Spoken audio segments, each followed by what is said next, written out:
Hello, my name is Shalisa Medjababawa. I'm the one who's gonna present our study. Our study examines the correlation between extracurricular involvement and academic performance among first-year CCIT students at National University, Manila. To test this relationship, we created a Google form with two key questions: the students' first term GWA and the number of extracurricular activities they participate in. Additionally, we collected demographic information such as name, which is optional, age, gender, and course or program to provide their further context. Our goal was to determine whether extracurricular involvement influences students' grades. Despite challenges in gathering responses, we successfully collected data from 55 first-year CCIT students.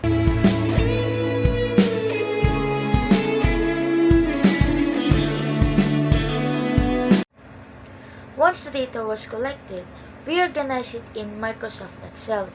We recorded each respondent's number of extracurricular activities and the first term GWA. Then, formulated our null and alternative hypothesis. We set the level of significance at 0.05 and generated a scatter plot including the equation and R-squared value. Using regression analysis, we designated first term GWA as the dependent variable y, and the number of extracurricular activities as the independent variable x. We ensured a confidence level of 95%, 100% to 5% based on the significance level.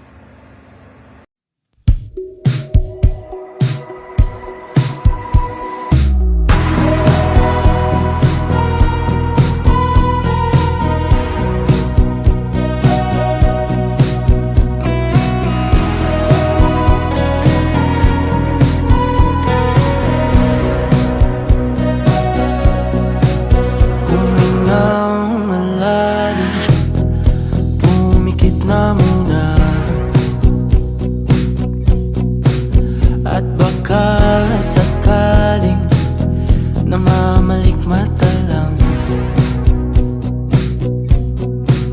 ba't nababahala? Di ba't ako'y mag-isa? Kala ko'y payapa, boses mo'y tumatawag pa.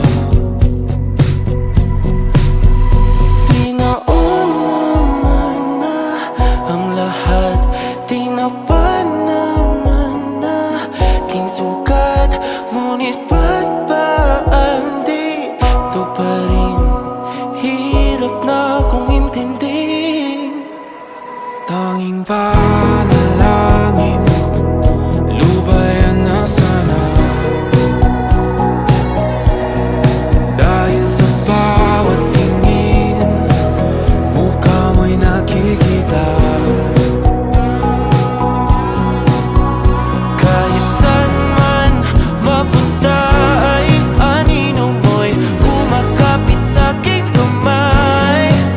Ako ay dahan-dahan nililibing ng buhay pa.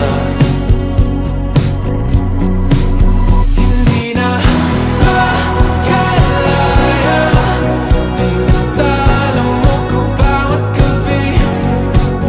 Wala mang nakikita, hapos mo'y ramdam pa rin sa dilim. Hindi na nanaginip,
Diretsuhin na nga lang natin to. Gusto mo pa ba talaga ko? Puso't isip ko'y nalilito. Paulit-ulit na lang ba tayo? Kung di na masaya, wag naman nating pilitin at wag magkamaling tiisin para lang di masayang. Lalo lamang lumalalim sugat nating nililihim.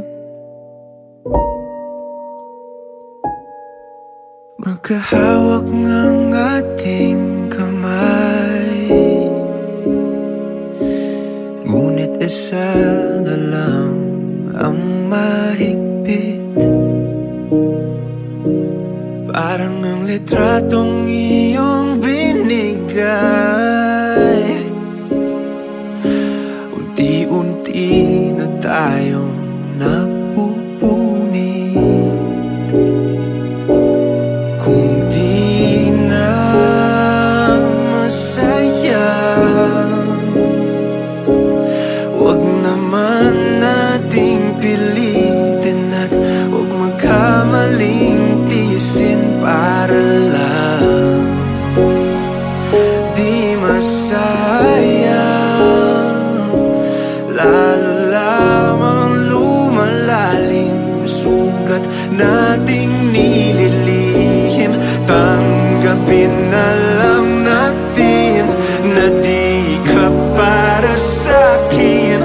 Ang dating iniibig, inibig na lang.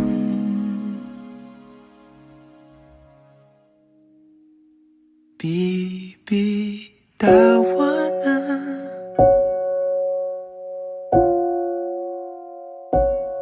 kita. Ito na ang huling luha. Tama na.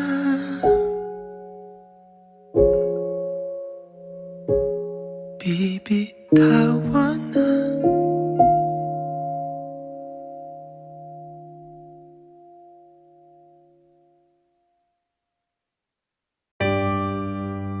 Noong gabing tinapos natin ang lahat, saksi ang kalawakan kung gaano kabigat ang bawat hakbang ko papalayo sa'yo. Noong gabing yun, mailap ang mga tala, na para bang nananadya na kung ano ang dilim sa aking kalooban ay siya ring dilim ng kalangitan, at sumabay pa to sa aking kalungkutan. Lagi na lang ganito, isipan ay gulong-gulo. Lagi na lang nabibigo, ngunit ikaw pa rin sigaw ng puso. Ilang liham na ang sinulat sa'yo, ilang luha na rin ang natuloy. The results showed a percent correlation coefficient multiple R of 0.2805, indicating a negligible positive correlation. The p-value was negative 0.1194, which is less than the alpha level of 0.05. Consequently, we rejected the null hypothesis and accepted the alternative hypothesis, concluding that there is a significant relationship between a student's first term GWA and their extracurricular involvement.